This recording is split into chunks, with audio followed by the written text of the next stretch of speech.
Bom dia a todos, bom dia a todas, sejam muito bem-vindos e bem-vindas a mais um ICL Mercado Investimentos. Bom dia para você também que está assistindo a gente da TV UFMA, lá no Maranhão, São Luís e região. Sejam muito bem-vindos e bem-vindas também ao nosso programa. Hoje, terça-feira, dia de entender as perspectivas do mercado financeiro para os nossos principais dados macroeconômicos. Então, a gente vai falar aí do relatório Focus. Vamos falar também da polêmica aí que tem tomado bastante os noticiários e os veículos hegemônicos de comunicação. Vamos falar do tal risco fiscal aventado aí por esses analistas de mercado e também por esses veículos e entender as repercussões disso também nessa última semana, depois que a gente teve a revisão das metas lá na LDO. Mas temos outros assuntos bem importantes para falar. Vamos falar da Argentina, então a gente vai ver aí qual foi o custo desse superávit que também está sendo bastante divulgado lá na Argentina. E temos aí também os PMIs europeus, os índices de gerente de compras que saíram nessa manhã e acabaram movimentando um pouquinho a abertura. Mas antes disso, André, bom dia, como você está? Bom dia, Débora, bom dia a todos os nossos telespectadores. Bom dia também a todo mundo aí de São Luís do Maranhão, pela TV UFMA. Vamos falar hoje do Focus aí, que o mercado aí azedou em relação à taxa Selic. Vamos explicar o porquê que está acontecendo isso, né? Parte Estados Unidos, parte o nosso querido primo do fantasma do comunismo, o chamado risco fiscal, que está tomando os noticiários aí. Os analistas estão inventando aí que existe o risco fiscal aí de um lado, de outro.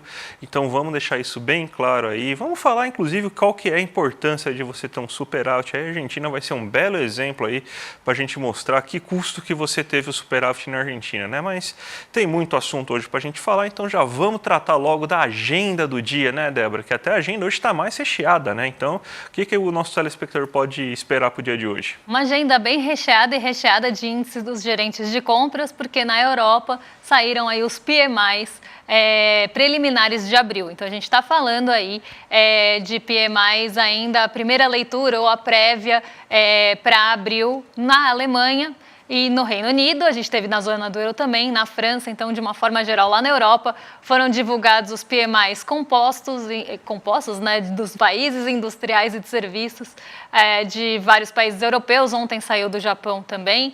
Então, a gente tem essa prévia, né, do índice dos gerentes de compras, que é um termômetro ali da atividade econômica e dos setores. Às 10h45, vai sair o PMI dos Estados Unidos, um dado que também é bastante aguardado, também preliminar de abril. E hoje aqui no Brasil, antes da abertura, a gente começou o nosso início de temporada de balanços corporativos com o balanço da Uzi Minas. Então, ele foi o primeiro aí a ser divulgado entre os balanços, os fechamentos, resultados aqui das nossas empresas no primeiro tri. Então, vamos seguir aqui, porque a gente tem mais agenda aí para vocês, boa parte eu já adiantei, que são realmente aí os índices dos gerentes de compras. Hoje, dirigentes e membros do Banco Central Europeu falam em eventos, então a gente continua tendo essa centralidade, mas fora ali dos Estados Unidos, porque os dirigentes do Banco Central dos Estados Unidos, do Fed, estão naquele período de silêncio que antecede a decisão de política monetária que acontece no próximo dia 1º de março. Então, a gente vai ver a ausência dos dirigentes do Banco Central dos Estados Unidos na agenda, mas a gente tem outros dirigentes aí falando. Temos também no Banco da Inglaterra o economista-chefe participando de um discurso em Londres. E sim, seguindo aí a nossa agenda, já adiantei também que a gente tem PMI dos Estados Unidos, até se puderem mudar aí para a nossa audiência acompanhar. Perfeito. O relatório Focus, que a gente já falou que vamos discutir aí com vocês, então a gente tem o relatório Focus hoje atualizando as expectativas do mercado para os principais indicadores. Temos o Departamento do Comércio divulgando ali nos Estados Unidos vendas de moradias novas em março. E hoje alguns saem depois do fechamento, alguns também balanços aguardados lá nos Estados Unidos, da Tesla, que caiu bastante aí nos últimos dias. Esse balanço está sendo muito aguardado, e também da Visa. Tá? Então, hoje um dia bastante voltado para o noticiário corporativo e para os PMIs de uma forma geral. Isso na parte de indicadores, porque a gente tem outros aí pontos movimentando o mercado e a gente vai contar daqui a pouquinho para vocês. Então já vamos para a abertura de mercado, aquela notícia que a gente sempre fala aí, né? que você tenha então a divulgação da Tesla, o nosso Kiko dos foguetes aí sendo divulgado hoje, né? Vamos ver o que deu. Mas a gente tem os PMIs, que é o mais importante aí do dia, né? Então fala pra gente, a gente até preparou uma arte aí para mostrar, né? Antes de a gente entrar na Ásia de fato, né? Vamos mostrar aí o que aconteceu com os PMIs aí, quais foram as decepções, quais que foram as surpresas. Vamos lá, Débora. Hoje a gente teve, né, a divulgação bem cedinho, então, dos PMIs da zona do euro e países europeus. Então, a gente tem ali essa primeira visão de como deve ser o mês de abril para os setores de serviços, para os setores industriais dos países e também de uma forma composta e olhando para a atividade econômica como um todo. E o desempenho dos PMIs, né, dos índices dos gerentes de compras, PMI é só o apelido, né, é a nossa abreviação de índice dos gerentes de compra em inglês, a gente teve um resultado, um desempenho misto.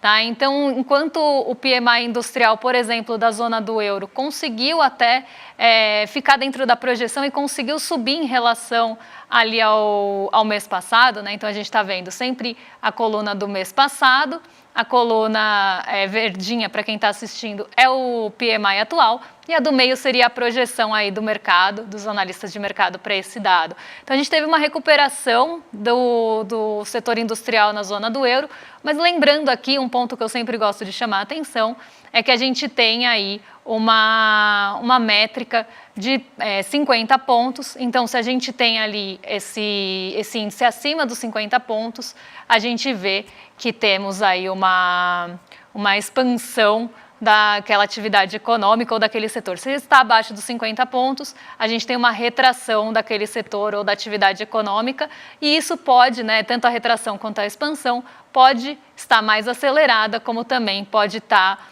ali desacelerando. Então, o que a gente vê aqui? Na zona do euro, o PMI ainda está, né, no caso industrial, abaixo dos 50 pontos, mostrando que a indústria da zona do euro como um todo está encolhendo, mas encolhendo ali, né, até numa velocidade maior do que estava no mês passado. Até corrigindo aqui, é 46,5, ficou abaixo da projeção o PMI industrial, mostrando que a gente tem esse encolhimento ainda da zona do euro. O mesmo foi visto no PMI industrial da Alemanha. Não exatamente a mesma figura, mas o PMI da Alemanha ficou abaixo do esperado também, mas se distanciou menos ali do patamar de 50. Então, a gente teve uma contração, mas uma contração menos acelerada. A gente sai de um patamar de 41,9 para 42,2. Um patamar ainda bem baixo, né, se a gente for pensar em expansão da indústria alemã, que vem sentindo bastante, vem sofrendo bastante aí para recuperar. E a gente vê ainda, apesar da breve recuperação aí dessa primeira leitura do PMI alemão, uma recuperação, né, marginal praticamente, mas ainda bem distante do patamar de 50. O que puxou bastante aí os PMIs, falando de zona do euro e Alemanha, o que puxou o PMI composto, ou os PMIs compostos das regiões aí da Alemanha, foi justamente os serviços, que mostraram um fôlego melhor nessa primeira leitura de abril. E no Reino Unido, a gente teve um encolhimento do PMI industrial, então a gente sai de um patamar de 50,3 para 48,7, mas o setor de serviços lá também acelerou. Então a gente vê essa recuperação das economias, de uma forma geral, puxada bastante aí pelo setor de serviços desses países, e o PMI industrial ainda não contribuindo tanto para essa recuperação, apesar de ter mostrado, né, no caso da Alemanha, algum avanço ali, ainda tem bastante chão para ser andado para chegar perto dos 50. E o Reino Unido perdeu o patamar de 50, né? Até era esperado que ficasse próximo ao mês passado, que não tivesse mudança, e a gente vê um encolhimento da indústria no Reino Unido. Então isso mostra a dificuldade que o continente europeu está, numa forma geral, aí, de conseguir caminhar, de conseguir retomar a sua atividade econômica, em um momento que está sendo bem discutido também por lá o início dos cortes de juros. Então, até tem uma previsão que o início lá começa em junho, e isso pode começar a trazer algum fôlego para o continente europeu de uma forma geral, ainda que vá ali, né, que se tem o corte, ainda vai ter um caminho também para isso ter efeito. Mas a gente já começa a ter essa discussão sendo feita ali com um pouco mais, de uma forma até mais séria, de uma forma já vislumbrando, né, o início desses cortes para junho. Então esse é o retrato aí do continente europeu, que continua aí com as mesmas dificuldades dos meses anteriores. Vamos falar então agora da Ásia, né, que ela teve resultados positivos, Nova York acabou conseguindo puxar a Ásia, né? Então o que você tem para trazer para a gente em relação à Ásia? Olha, o Hang Seng hoje ele continuou liderando as altas no continente asiático, então a gente teve um dia mais positivo e de recuperação para o continente de uma forma geral. Mas a gente teve algumas exceções e eu vou explicar. O Hang Seng, ele desde ontem está com uma recuperação bastante acelerada. A gente vê esse fôlego sendo trazido para o Hang Seng porque ele caiu bastante nos dias anteriores, nos períodos anteriores, justamente porque ele é uma bolsa, né, um índice de bolsa mais sensível ali à movimentação de juros, mais sensível em cenários de incerteza, por ele ser uma bolsa ali de maior risco. Então, em momentos de incerteza, a gente tem o Hang Seng, ele sofre mais. Então a gente tem esse resultado que quando ele cai com mais intensidade, mas ele também tem um potencial de recuperação mais rápido quando as coisas voltam para a normalidade. E é isso que a gente está vendo no Hang Seng. Faz 2 dias aí que o Hang Seng puxa o continente asiático e lidera as altas por lá. A exceção ficou com o Xangai Composto. O Xangai Composto ficou no terreno negativo hoje por um motivo que também está atrapalhando a nossa abertura aqui, que foi o desempenho das commodities. Então, o minério de ferro caiu pelo 2º dia consecutivo depois de subir mais de uma semana. A gente tem esse ajuste no preço do minério de ferro e do petróleo também, ali com o alívio das tensões no Oriente Médio. Os dois derrubaram ali o Xangai Composto, a gente vai ver na abertura a queda do Xangai Composto no dia de hoje e está limitando também, né, esse desempenho das commodities está limitando também o nosso Ibovespa. Como vocês podem ver aí na coluna, já um spoiler, o índice de commodities, que é o 3º gráfico, está caindo e o Ibovespa também. Tá um comportamento diferente aí do dólar, mas eu explico para vocês daqui a pouquinho na nossa abertura, nosso giro de mercado. Vamos para o Brasilzão, que tem boa notícia, né? A gente teve agora o programa aí, um Desenrola, né? Que na verdade o programa Acredita, que foi lançado ontem aí. Tem a mesma lógica, um pouco do Desenrola, só que tem algumas novidades. E ele é voltado para pequenas e médias empresas. Então, para você que é MEI, para você que é microempreendedor, para você que está no Simples Nacional, essa aí é voltada para você. Então, o que ele vai ter? São 2 partes de programa. Ele vai ter uma parte de alívio em relação às suas dívidas, ou seja, você vai poder renegociar suas dívidas da mesma forma que aconteceu com o Desenrola. Então você vai poder tirar seu nome no negativado também, o nome da sua empresa no negativado, que vai te dar acesso a mais crédito, a mais oportunidades, e além disso também vai gerar também, vai fornecer também uma série de medidas de crédito a partir de bancos públicos para tentar incentivar essas pessoas a investirem, a melhorar seus negócios e tudo mais, né? Então, você vai ter então essas medidas de crédito que vão ser dadas justamente aí para você conseguir aí, tipo, a taxa de juros mais competitivas de mercado, ou seja, vão ser abaixo daquelas taxas de juros que a Débora tanto mostra aqui toda hora, que aquelas taxas abusivas que são impagáveis, né? Então vai ser diferente em relação a isso, vai ser taxas de juros mais competitivas, então taxa de juros subsidiada para essas pessoas. Então, uma ótima notícia aí, a gente viu a importância que o Desenrola teve, aliás, ficou até um pouco abaixo do que deveria ser, muita gente não acabou aderindo ao programa, se tivesse mais gente aderindo ao programa, o resultado ia ser melhor ainda. Mas é uma ótima notícia a gente ter esse Desenrola.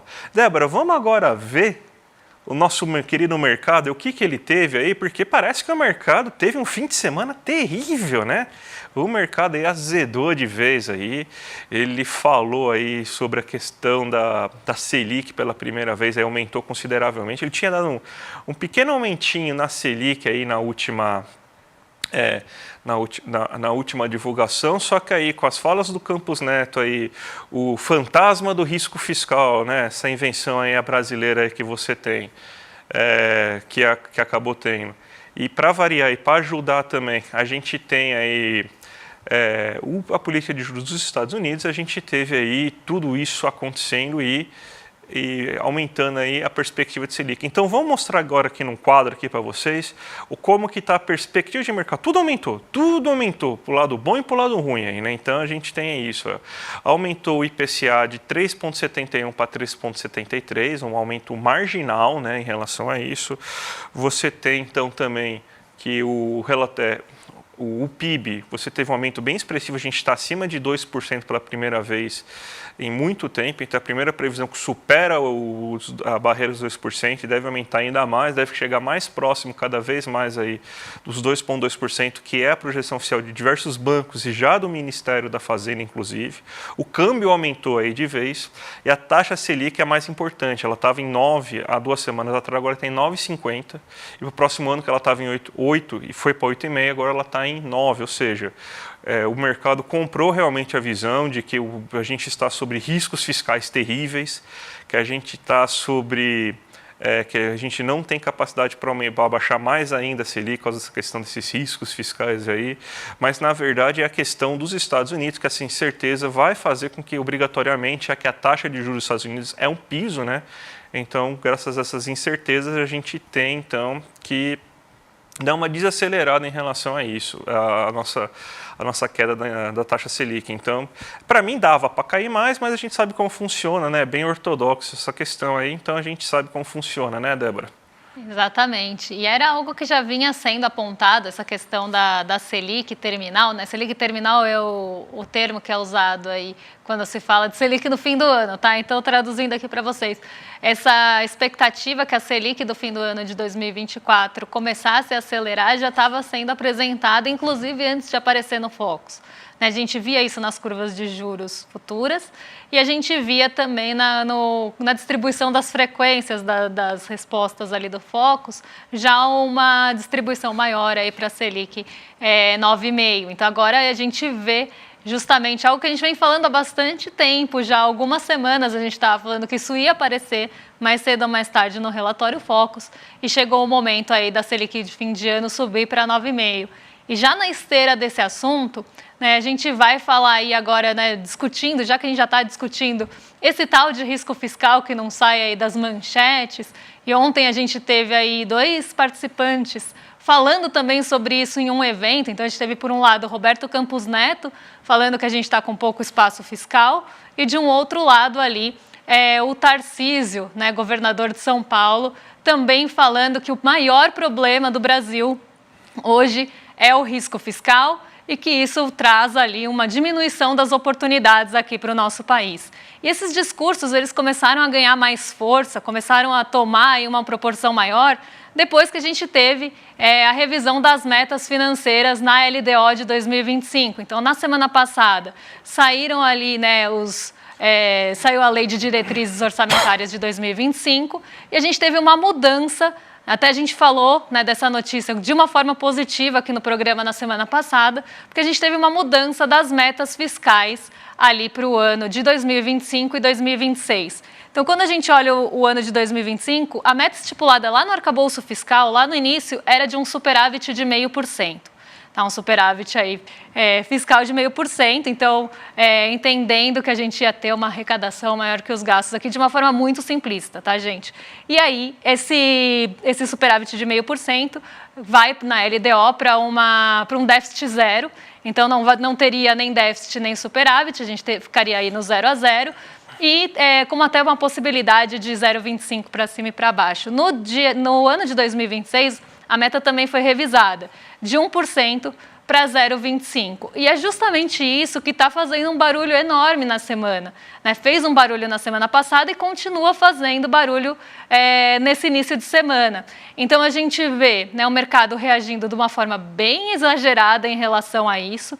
Né? Então, não é que nem estamos falando aqui que a gente vai ter déficit nas contas. Não é nem isso. A gente está falando que vai diminuir o superávit em 2025 e em 2026. E o mercado já ficou bastante contrariado com essa notícia e voltou a falar de risco fiscal, que a gente sempre brinca aqui, né, que é o primo do fantasma do comunismo, porque é algo até usado quando não se tem o que falar, né, quando precisa ali de algo para justificar algum aumento de juros, por exemplo, volta a se falar em risco fiscal. E o Roberto Campos Neto falou justamente isso no evento que participou ontem, falou que justamente porque a gente está com um maior risco, né, olhando para as contas públicas do Brasil, o nosso prêmio por esse risco, que seria a taxa de juros, então o prêmio para você correr o risco teria que ser maior.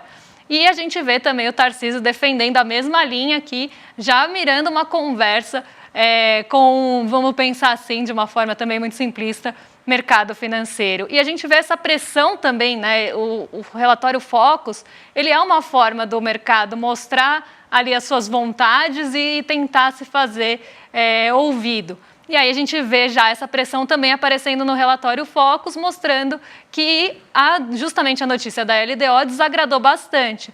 E aí eu peguei um gráfico da Bloomberg, né, e aí a gente vê Bloomberg Linha aqui, tá? Então a Bloomberg América Latina, a gente vê a mudança da curva de juros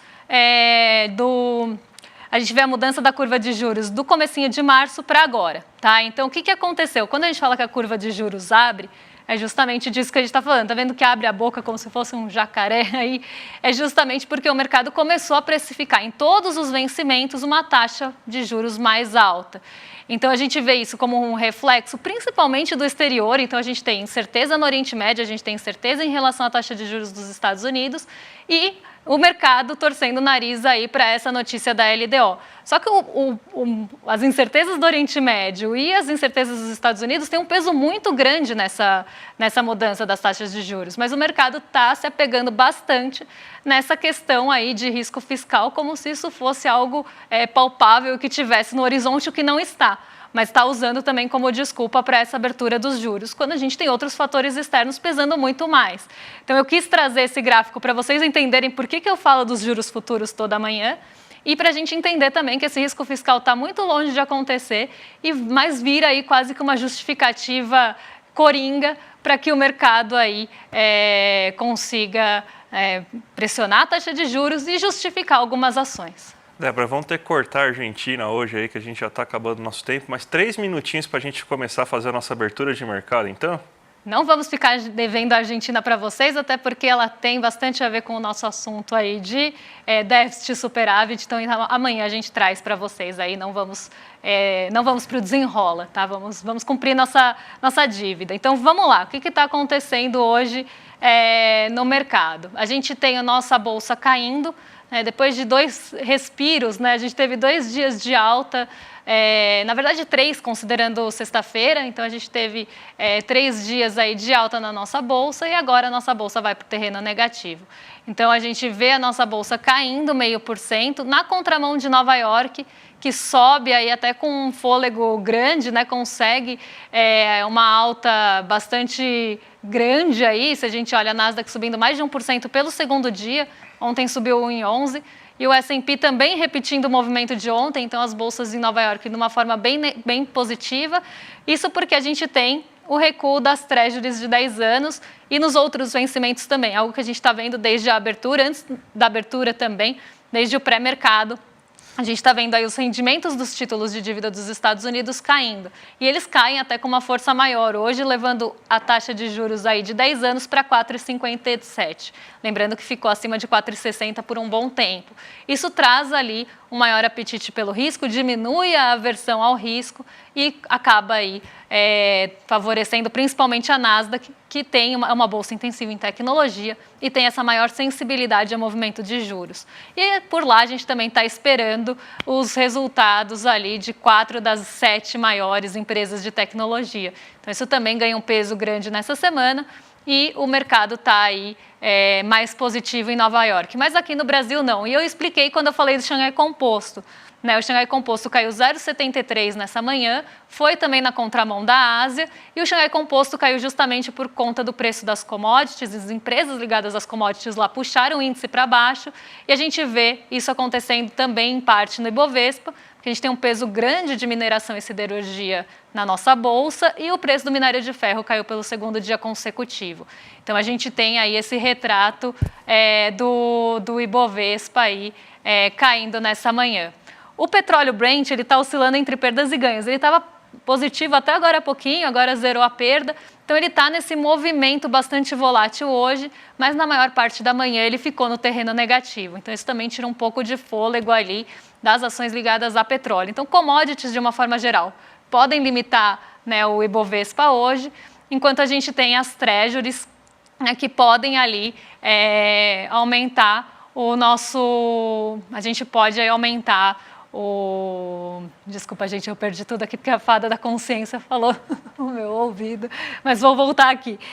A gente pode ter, né, esse apetite pelo risco retomado justamente pela queda das treasuries de 10 anos. Já o DI futuro a gente pode ver aí de uma forma que também está limitando o nosso Ibovespa. E esse DI futuro está subindo na contramão de Nova York também, porque a gente tem as treasuries caindo lá, mas os juros futuros subindo aqui, justamente porque a gente tem esse movimento que o mercado está pressionando de risco fiscal ali, no que a gente está falando, né, essa precificação desse risco maior que não existe, mas que está pressionando as curvas de juros e acaba aí levando as nossas taxas de juros futuras para cima. Então a gente vê um motivo mais doméstico agora, apontando aí, né, aumentando os juros futuros nessa manhã. Será que dá tempo da gente voltar na Argentina, só para passar por cima para a nossa audiência? Pode falar da Argentina aí, se quiser. E vamos lá falar então, né, que a gente tem a notícia da Argentina. Vamos cumprir a dívida, né, em tempo real. E você teve aí esse superávit aí com a roxa aí do Milei, né? Você conseguiu ter esse superávit, primeiro superávit em muito tempo que o Milei colocou.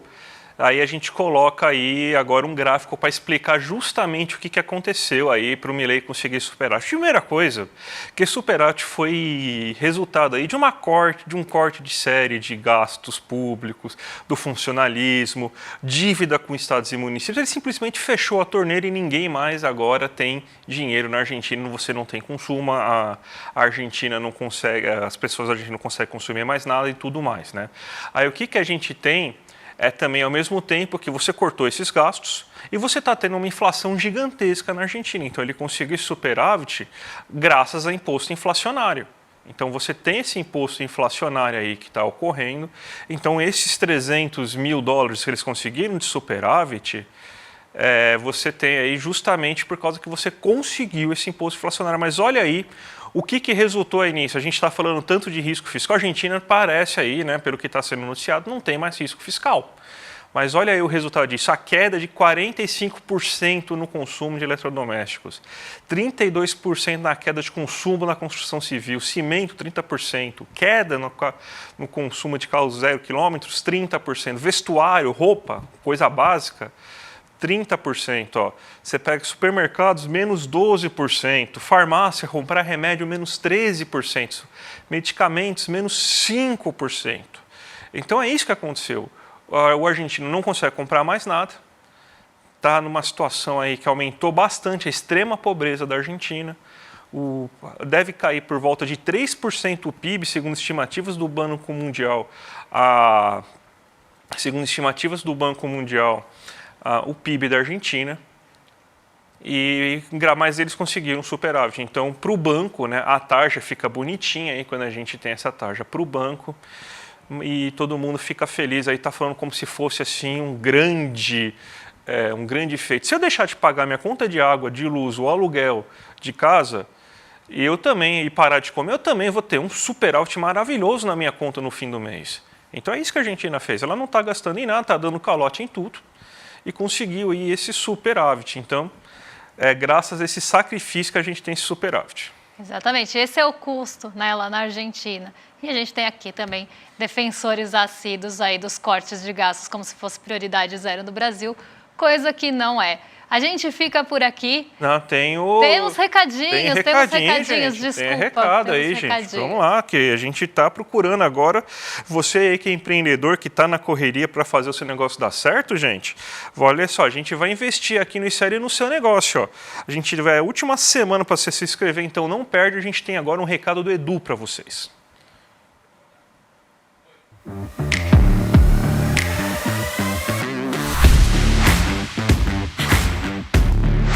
Olá, sou Vinícius. Meu nome é Patrícia, tenho 47 anos. Sou Suara Saripatachó. Oi pessoal, eu sou o Max, eu vou explicar para vocês sobre o meu projeto.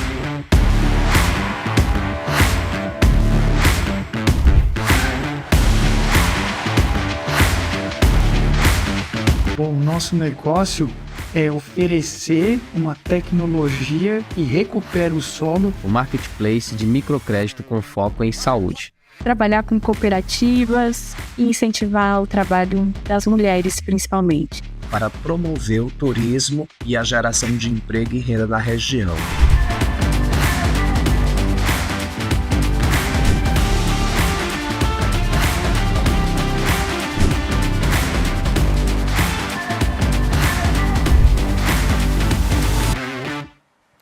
Então, gente, olha só, isso aí mesmo, a gente está procurando, então, produtos, empresas aí, startups aí, que vão causar, então, um impacto social. A gente tem proposta de investimentos de até 1,5 milhões aí de reais. Então, esse vai ser o prêmio que vai ser disputado no nosso primeiro reality show aqui que a gente vai fazer no ICL, que vai ser o ICL Tank, né, negociando com gente. Então, você está na luta, no empreendedorismo aí, ó, você não pode perder essa oportunidade, vale muito a pena. Se inscreve até sexta-feira, aí no dia 26 de abril, aqui no link que está aqui embaixo, ó, icltank.com.br, vale muito a pena, gente. Então, ó, se inscreva, seja uma das pessoas a receber investimento aí, concorra aí nesse nosso super produto aí.